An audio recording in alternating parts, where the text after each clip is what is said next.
Well, hi there. It's Monday and time for Monday Mastery. I'm author and dating coach Rick Soderbeer, and I'd like to welcome you all here today. We'll just share a couple of things that have been going on last week. It was a travel day, so I apologize for not being here, but I was in the process of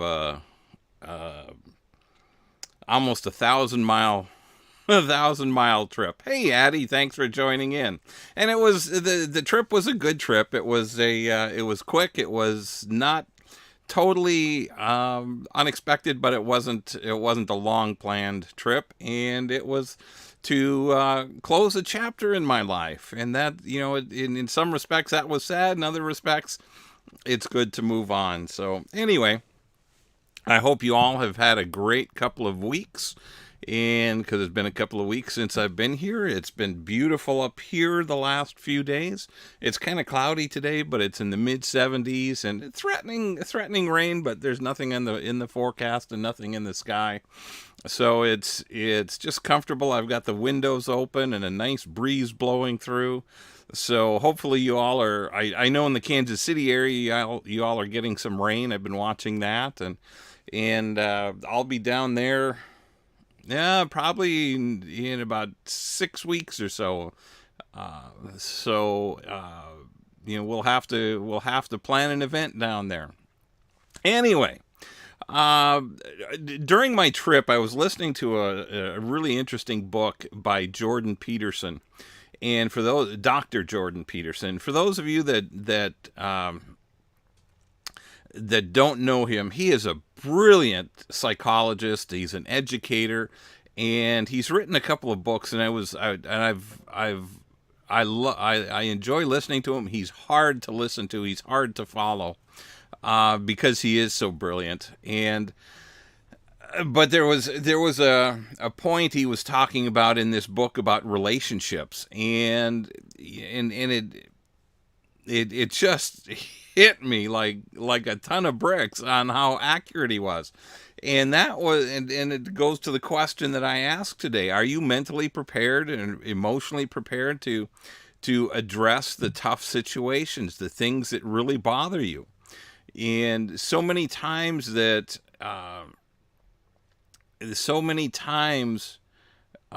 we're in a relationship and something that our partner does just drives us crazy, and we really don't know how to address it. If we do, we a lot of times it's done in a passive aggressive manner, or it's you say something, your partner doesn't change or disagrees with you, and it becomes a situation where you're butting heads. And it's these, and it's usually the little things. It's like, do you leave dishes in the sink, or do you rinse them off right away and put them in the dishwasher?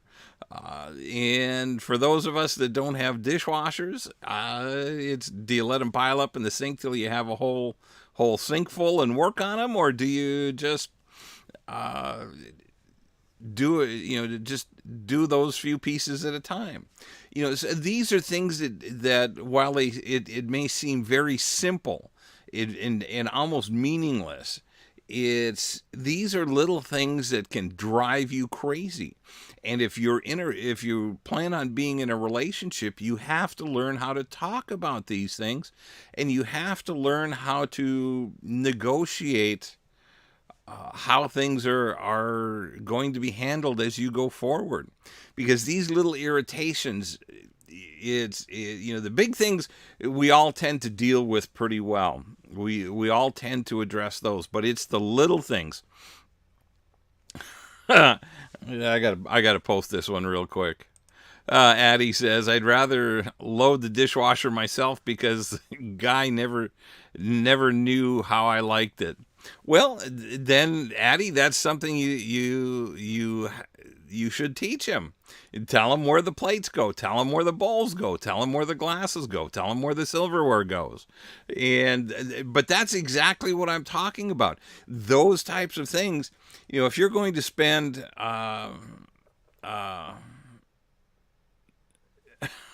and that's this is a great point.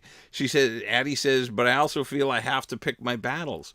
Well, and here's the question: if this is going to be something that's going to make you absolutely crazy, it may not be in the first month or 6 months or even in a year, but how is it going? How are you going to feel about that 5 years, 10 years, 15 years down the road? Is this something that's going to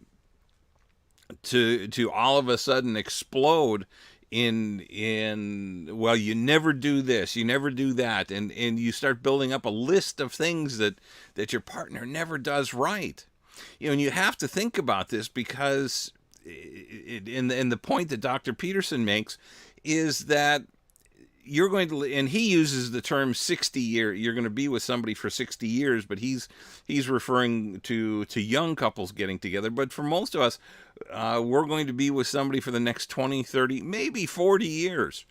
And you have to think, is this something you want to have stewing inside you all the time? Ladies, if he throws his clothes on the floor and doesn't make it to the hamper, that's a discussion you have to have if it makes you crazy. And guys, if she doesn't park the car exactly where you want it in the garage, is that, are you okay with that? And whatever it is, if she doesn't help in taking care of the yard, or if she doesn't, a friend of mine was telling me, she doesn't necessarily put the tools away when she's done with them for the day. And that's something that can drive guys crazy. If you don't put the mower away, just leave it sitting outside overnight because you might use it again tomorrow. These are they sound like simple things, and individually and of themselves they probably are.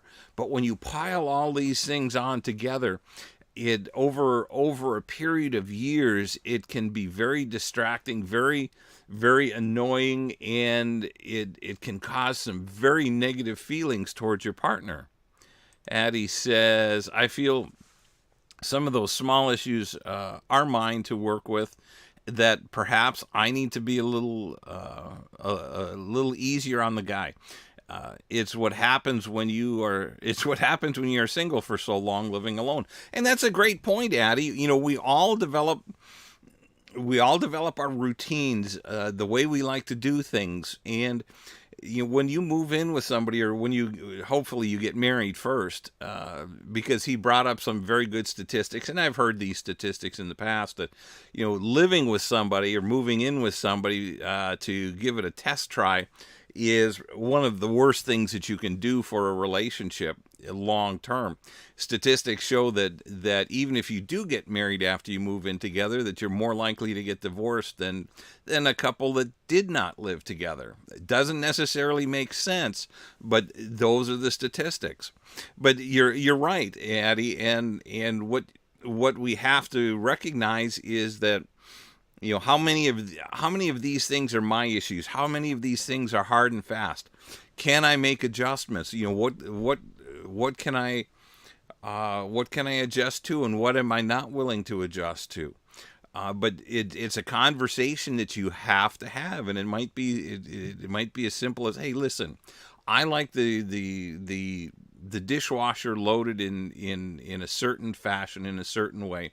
What can we do to make this work, that I don't get frustrated with you, and you don't walk away thinking I'm crazy controlling, and hey, Stephen, wonderful Monday. Thank you, Stephen. It's a wonderful Monday to you. I hope you're having a great time. Hope to see you here before I head south in another month or so. And let's see what Addie says here.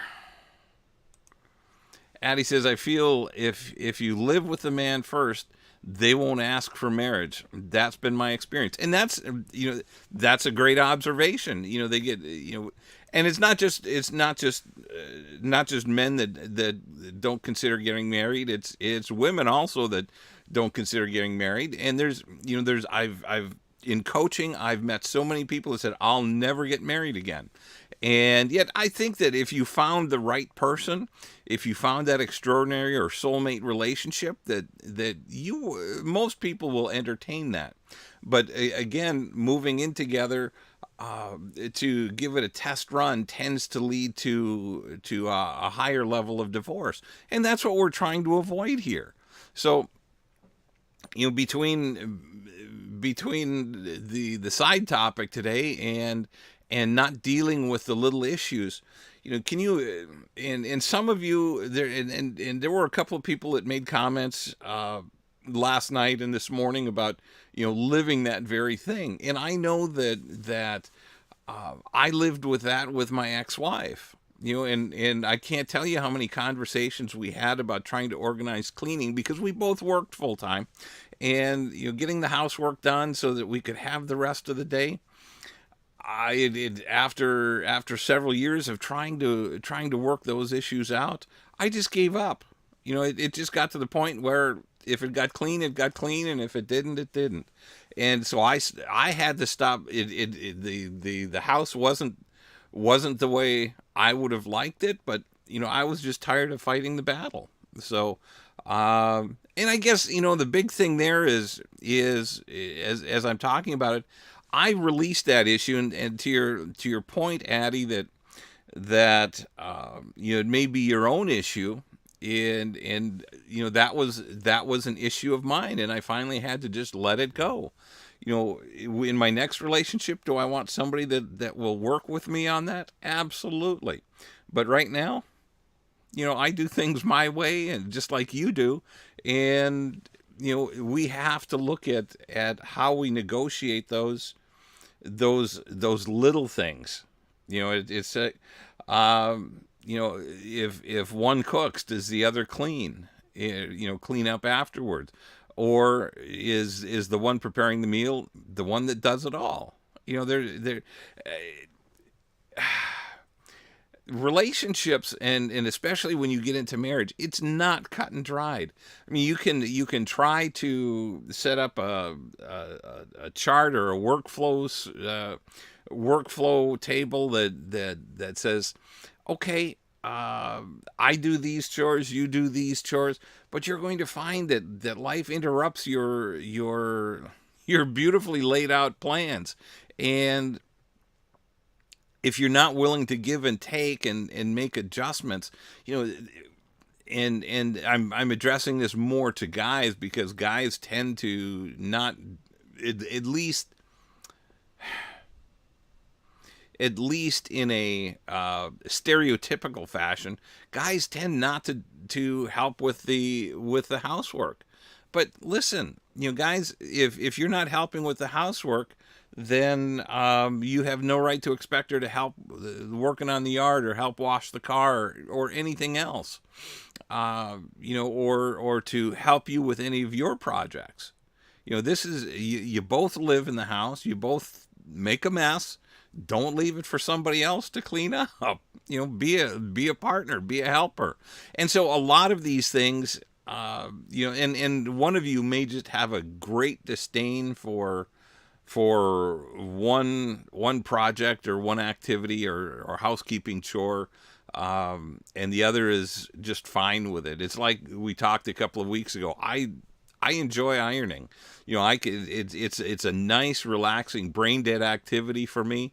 And my ex used to bring her clothes to me, and my daughter would bring her clothes to me and say, "Hey, if you're ironing, can you take care of these?" Yeah, absolutely. Or I'd ask, does anybody think I'm going to be ironing? Does anybody need anything ironed? So there are chores like that if you want to step up and volunteer, that you don't mind doing.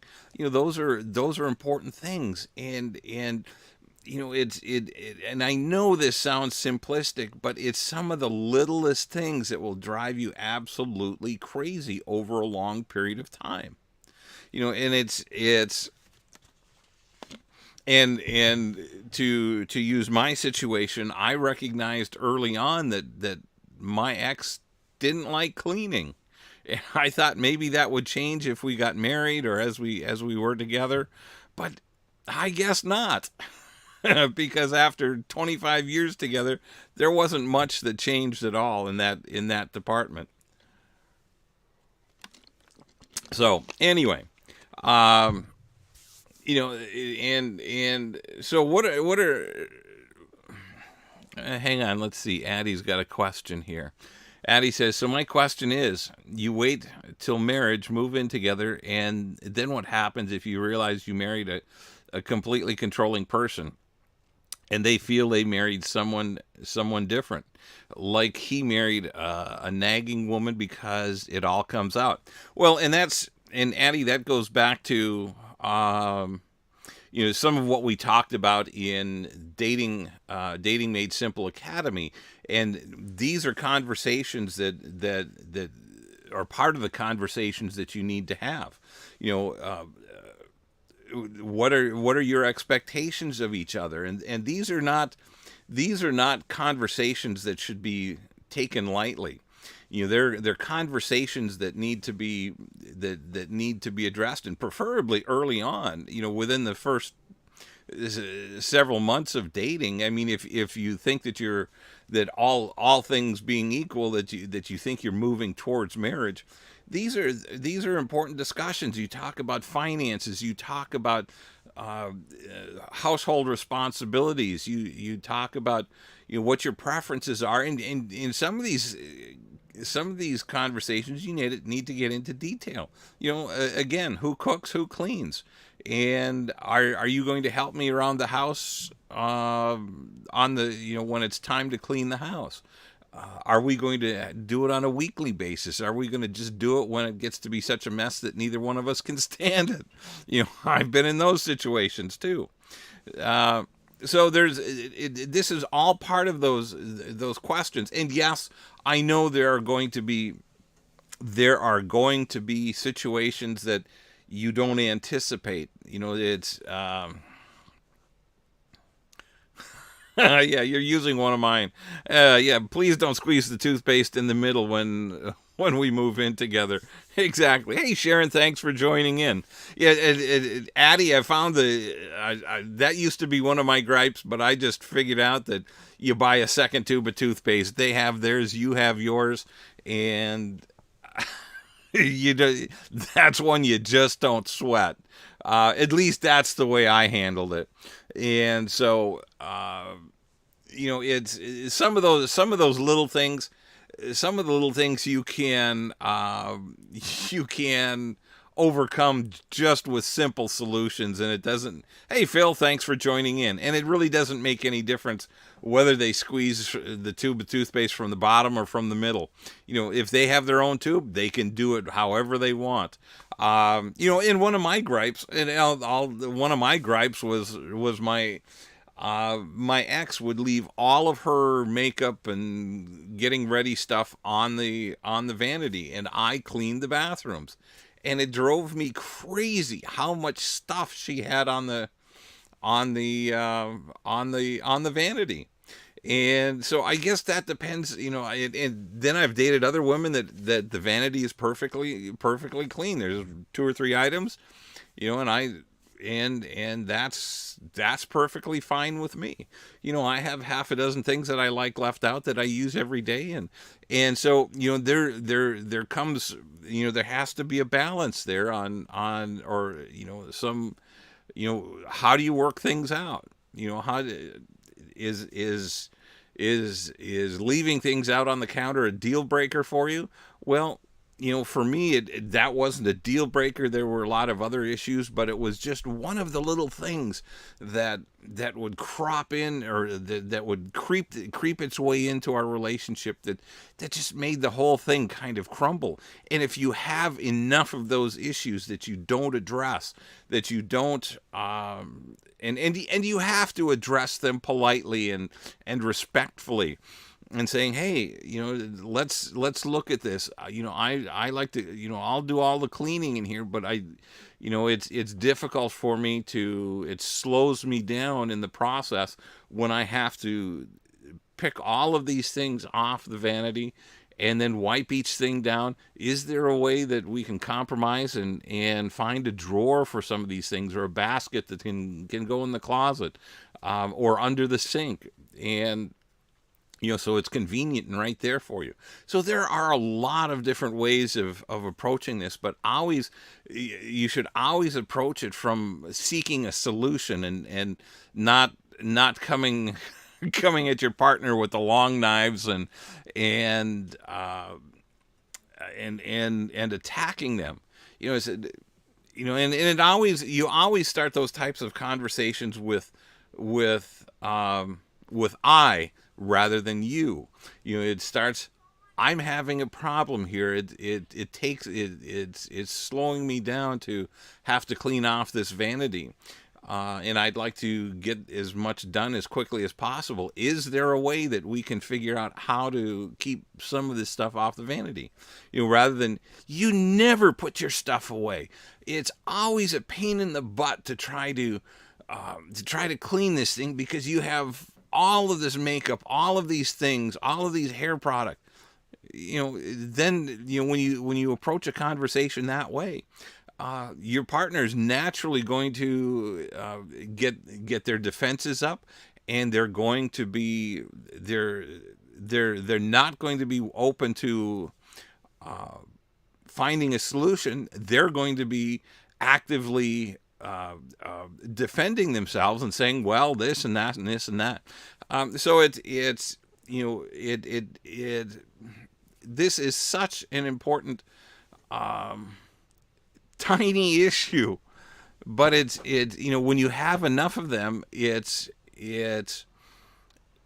enough to destroy a relationship. And that's the point I'm trying to make today, is that you have to learn to talk to your partner. You have to communicate.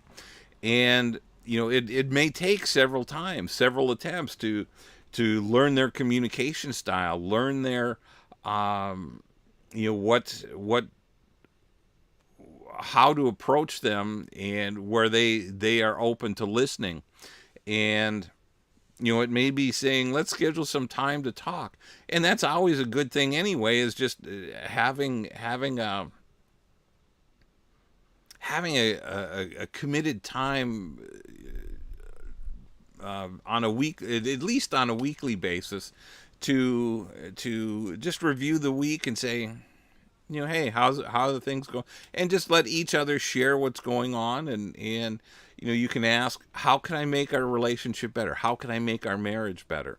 And just listen to your partner. And if she says, well, I would like you to do this or do that, just take one of those things and start working on one of those things. If it's within your ability or capability. If they start saying, well, we need to take a vacation and get away from here for a week, and we need to go to Nepal and go climb mountains, or we need to go to Hawaii, and some of those things have to be planned out. But it's the little things that it's just like, I'd really appreciate a little help around the house, or I the yard is a big yard, and I'd really appreciate you helping me with taking care of the flowers, or helping water the flowers on a regular basis, or whatever it is.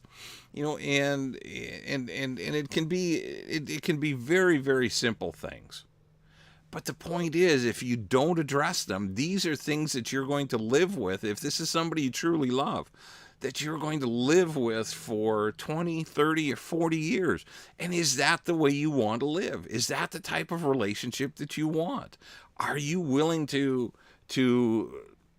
let all this anger or all this frustration build up over this period of time, so that you can so that you make an attempt to keep peace? But there's going to come a time when it's just going to explode, and you're going to try to work on things, but you've let things go so long, and you've not worked on individual issues for so long, that there's literally too many to work on, and there's almost no chance of survival for the relationship or for the marriage. And so we have to think of this long term. Short term, yeah, it drives you crazy. Long term, let's try to work things out. And Steven says, "We is the key. That's the bond. I and you make you two, not one. Okay. I and you make you two, not one. Concentrate on solutions of positive energy and happiness. Absolutely. Steven gets it. And I know Steven personally, so he's kind of a mellow dude, and he just has a good philosophical outlook on life, and I love it. But Stephen is right. You have to look at your relationship, at your marriage, as a partnership. It's like Stephen says, we looking at things as we. It's the two of us. The things that each of you do impact each of you, and that's Stephen. That's such an awesome observation. I'm going to pat you on the back. I'll buy you a beer if you ever get here. Anyway, so. Any questions? Anything that you'd like me to dive in deeper on this subject, or if you have other questions, let me know, and we'll go after some of those. But again, it really all boils down to communication, and without communication, without you talking to each other. And these are things, as Addie brought up earlier, these are things that you really should start seeing early on, start recognizing early on. You develop your must-have list, your deal-breaker list. You understand what the four cornerstones of extraordinary relationships look like. You've got to build an intellectual connection, a spiritual connection, an emotional connection, and a physical connection. The physical connection we all kind of understand, or we assume we understand. We most of us tend to think of physical intimacy or sex. That everything works and it's pleasurable for everybody. It's not going to be the case but there are ways around that. So those are things that you have to explore. These are conversations you have before you get married. And it's understanding and developing a connection, the four cornerstones is critically important. Any one of those four cornerstones that's missing is dooming the relationship to, at best, mediocrity, if not failure. And for those of you that have either read my book, Dating Backward, or have gone through my course, Dating Made Simple Academy, and we go into much greater depth than the book, but the idea is that the four cornerstones are like a table with four legs. You can cut a leg off of any four-legged table, and it will continue to stand. But if you sit on the wrong corner, it becomes very unstable. Or even with just three legs, the table remains unstable. You can take two legs off and you can tip it on end. You can take three legs off and still balance it on that one leg for a given period of time. But the first little disturbance, that table is going to fall over, and it's not going to support anything. You can't set anything on it. You can't put a chair around it. Yeah.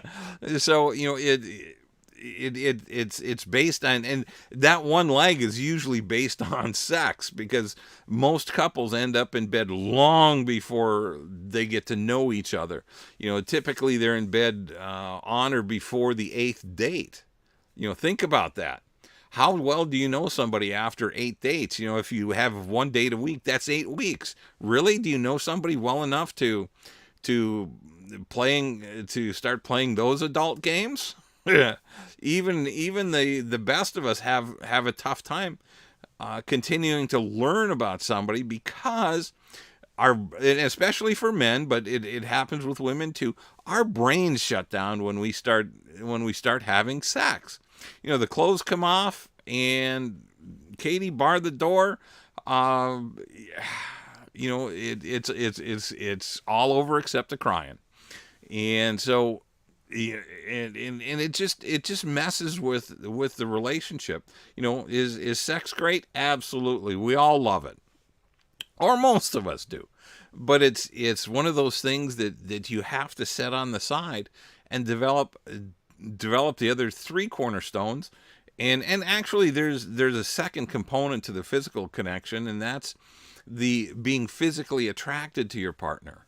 And that's does and there are studies that show that doesn't always necessarily happen right away. Sometimes it happens. You start off as just friends and no attraction, no nothing. But as you spend time together, you start to get a deeper understanding. You start to develop a deeper intellectual, spiritual, and maybe even an emotional connection. And then that especially for ladies, there starts to become or starts to develop more of a physical attraction. And Phil says, sincere communication to each other and an honest heart to caring for each other's needs. Absolutely, and that's and I want to build on that one a little bit, Phil. One of the things that is so important is being truthful in your communication. Even little white lies, can tend to distort the truth. And it's those, even the little white lies can become disruptive in a relationship, or especially in a budding relationship. We all have things in our past that we may not be proud of, but a lot of times, and I don't want to say women more than men or men more than women, but guys stereotypically are the ones that are going to be less truthful, less honest, and in order to try to make themselves look better. Just look at some of the online dating profiles, and I've seen both men's and women's, and there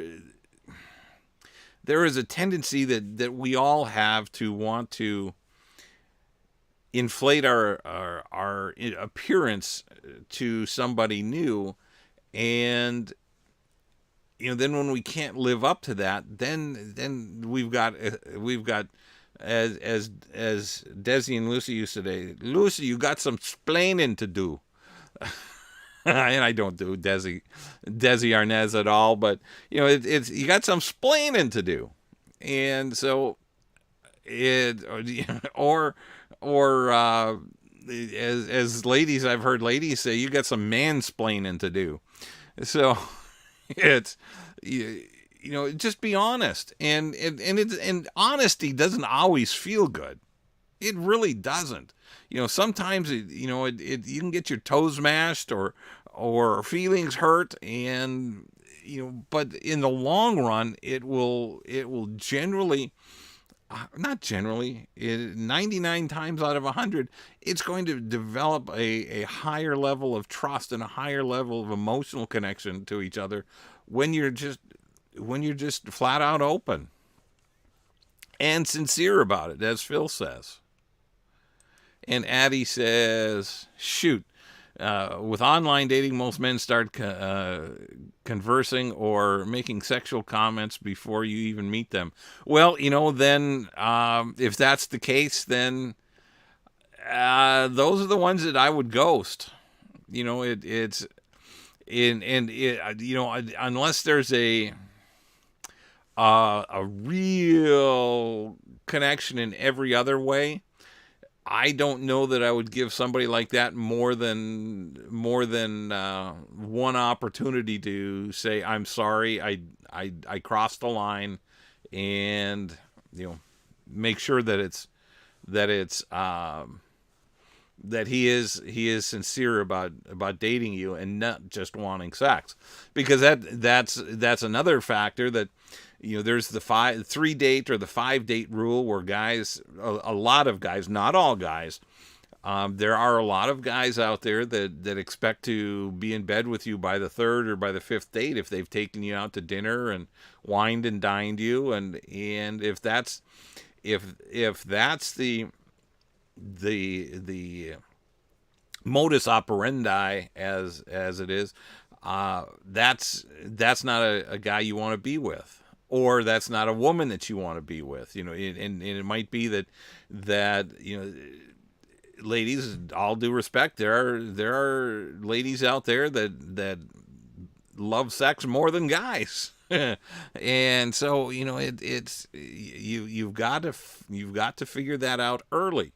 And again, that's all about learning to talk to people. And to your point, Addie, that with the guys that are talking sexually long before you've even met, it's just tell them, no, I'm not that kind of girl. I wish you all the best, and I'm out. And then Addie says, my white lie I had told my boyfriend in the past was how much I paid for something. One, it was my money. Two, none of his business, all because I don't want to hear him lecture me. He never he never bought anything, really. Um, that's and Addie, that would be an example of learning early on, or learning quickly, that that's not a guy you want to be with. And just simply for the fact that if he's going to lecture you how to manage your money, and if he's not pitching in, if he's not paying for stuff, or not volunteering to pay for stuff, even if you're volunteering to, even if he takes you out for dinner and you volunteer to pay for half, if he's not paying, saying no, no, no, no, I invited you, um uh, I'm going to grab this real quick. Addie says, I could see if we had a shared account. Yes, if you've got a shared account, but if you're getting that serious, that needs to be, you need to be in a almost, you need to be engaged and walking into marriage at that point. In fact, I wouldn't even, as a former financial advisor, I wouldn't even create a shared account until after you were married. Oops, don't know what happened there. Looks like I just popped off. Um, and let's see.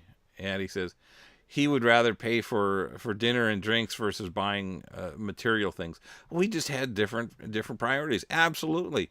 And it's all well and good to buy dinners, but if you're doing things together as a couple, it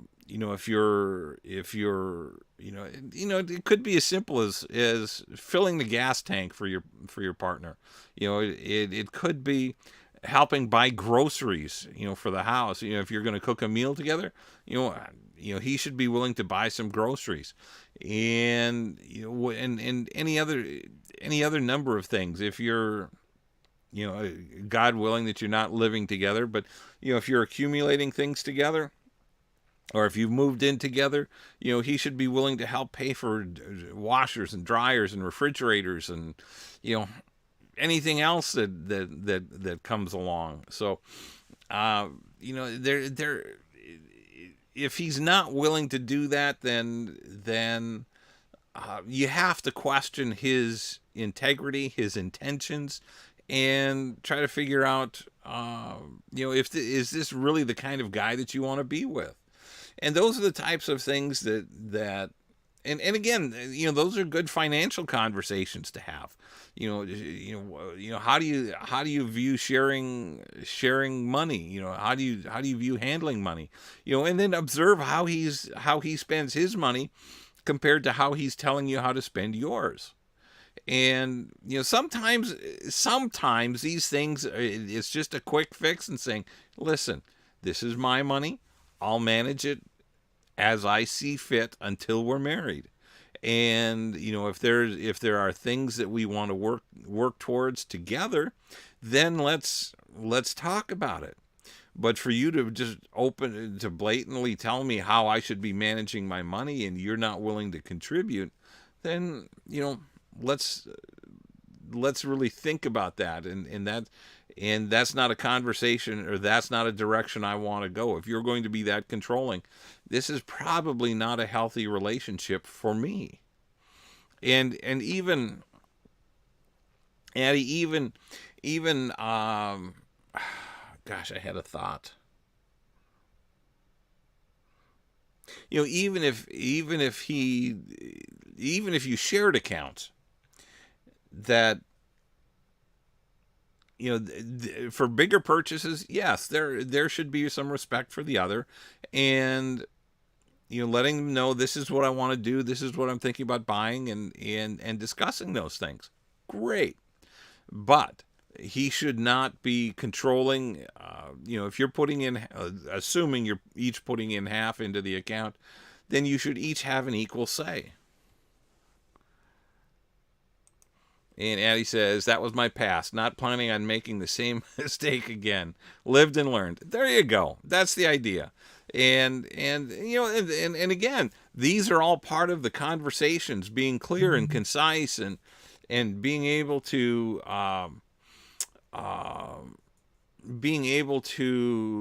share what's important, what's not important. Sharing your wants, needs, and desires in a relationship, and finding out your partner's wants, needs, and desires, and paying attention to those things. It's so easy to have the conversation, but if you're not paying attention, then it's difficult you're difficult to work with, because I shouldn't have to be telling you over and over and over what's important to me. That's something that you need to be listening to and absorbing. And if it's not something you can deal with, then it's time to say, okay, let's not keep going forward. Let's not waste each other's time. And I feel if I can't be open and honest with who I am, with who I'm with, I'm not in the right relationship. Absolutely. And that's and unfortunately, that there are so many people that don't recognize that. They so desperately desire to be in a relationship that they're not willing to rock the boat. They're not willing to share what's important to them. They're not willing to share what's on their mind. They're not willing to share what's upsetting them. They're not willing to have conversations like I'm sharing with you today, about making those adjustments, figuring out how to work things out so that we don't have these little issues. There's going to be some things that you may have to compromise and say, okay, I understand, but at least you have to have a conversation about it and say, okay, I guess that's the way it's going to be. So I have to learn to live with that. But then on the flip side, they should be willing to compromise on something that's important to them, and give in to you. I mean, so it should be a give and take situation, and not all give or not all take. When you get into and that becomes a one-sided relationship, and we don't want a one-sided relationship. We want to be with somebody that's willing to work and be the best that they can be for you, and you're willing to work and be the best that you can be for them. And the extraordinary relationships or soulmate relationships, those things come naturally. There are going to be little things that you have to deal with because life happens. It's just, there will be things that you do or that he does that you may not have even realized trigger some emotion, or trigger an adverse reaction. And then you have to step back and say, hey, whoa. You have to start analyzing your feelings and saying, hey, why am I getting upset about this? What's going on? And then just step back with your partner and say, hey, listen, this is what's going on in my head. When this happened, this is the emotion that it triggered, or this is the feeling that it triggered.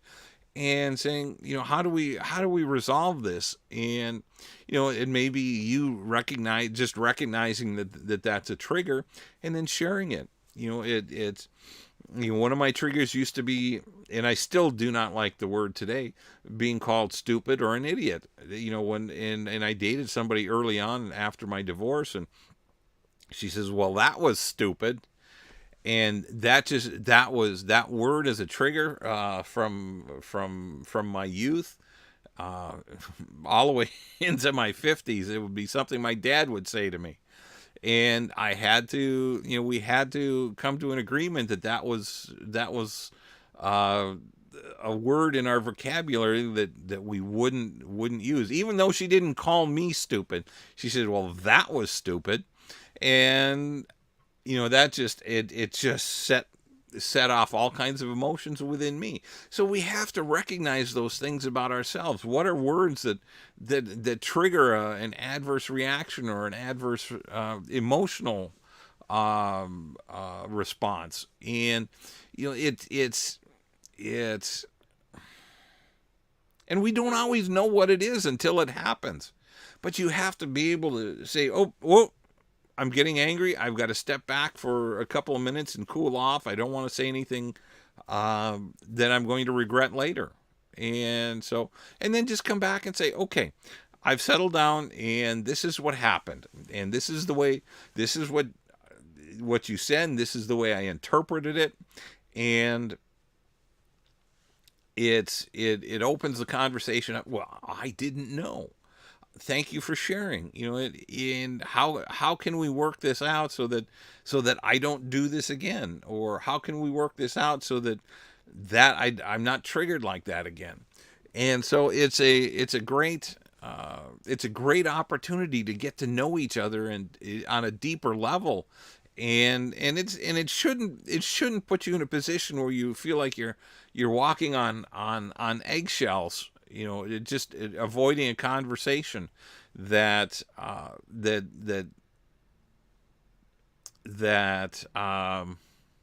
if you said something that triggered the other person, you know there should be a resolution there, or you should be able to find some resolution so that you're not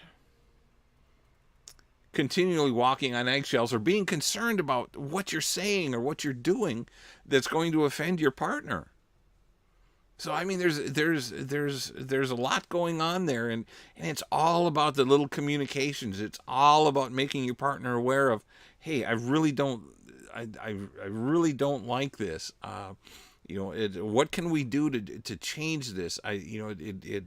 It adds so much to my workload, or it just really annoys me, or whatever it is."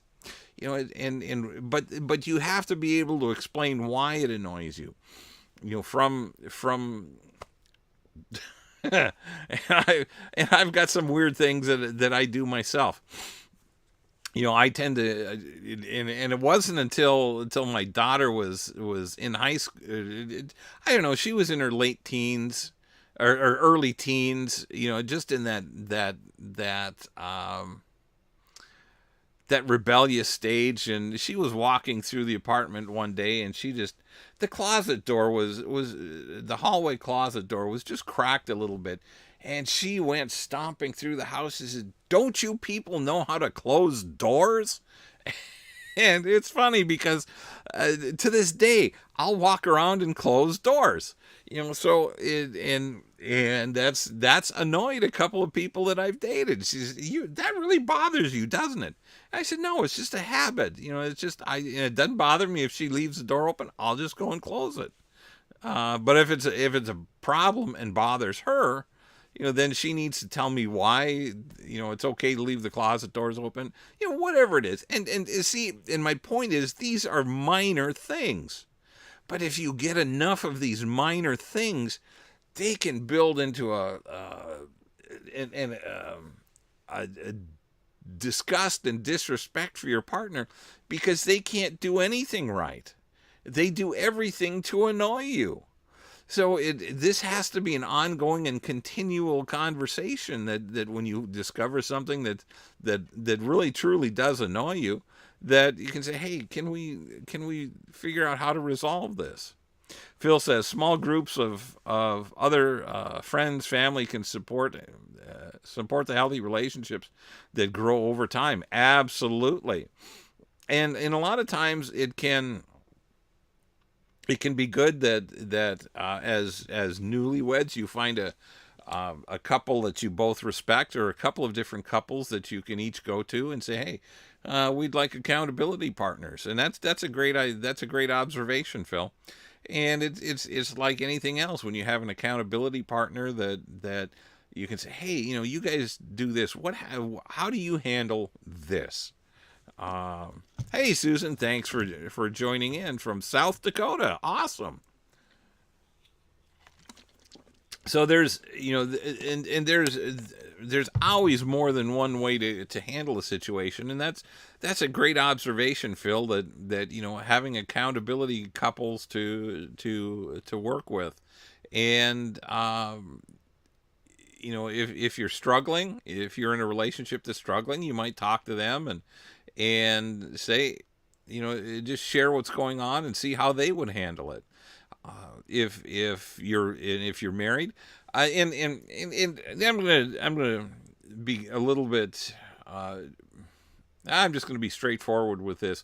I think that if, as a couple, if you're not married yet and you're going for counseling or therapy, I think you're in the totally wrong relationship. And there could be some minor instances that or some very few exceptions to that rule. But I think, assuming that you're both healthy people, emotionally healthy. If one of you is not emotionally healthy, then it's time to step away and take care of yourself.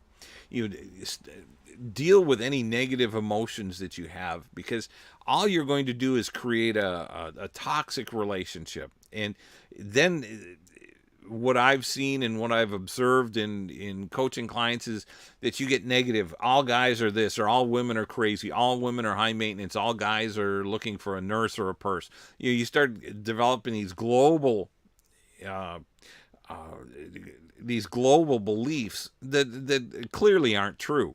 All the good ones are already taken. There are no good ones left. I hear this all the time, but it's because of the negative experiences. You've had a couple of negative experiences, and you don't let those things go. You have to date. You have to look at your marriage and say, okay, what went wrong, what went right, and what did I contribute to the problems, and how can I change to make these things better. So anyway, I hope that's been helpful today. I hope that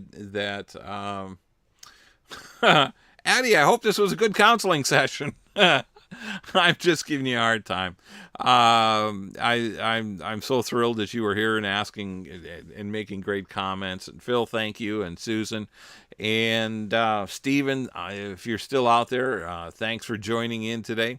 It's if you guys have any questions in the meantime, shoot me a message. Uh, Addie says, I sure missed it. Yeah, because we then, and I'm going to go into a little soft promotion here. Addie was one of the beta testers of my course, Dating Made Simple Academy, which I'm going to be opening up that course to the general public, to the general population, later next month. And thank you, Susan. I'm so glad you were here. And that course is basically for midlife singles that have been struggling with dating and how to find their soulmate.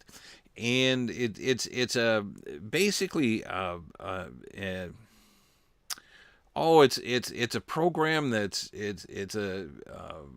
it's a start to finish program that helps you move through all of the or a lot of the situations you'll go through, helps you define your boundaries, helps you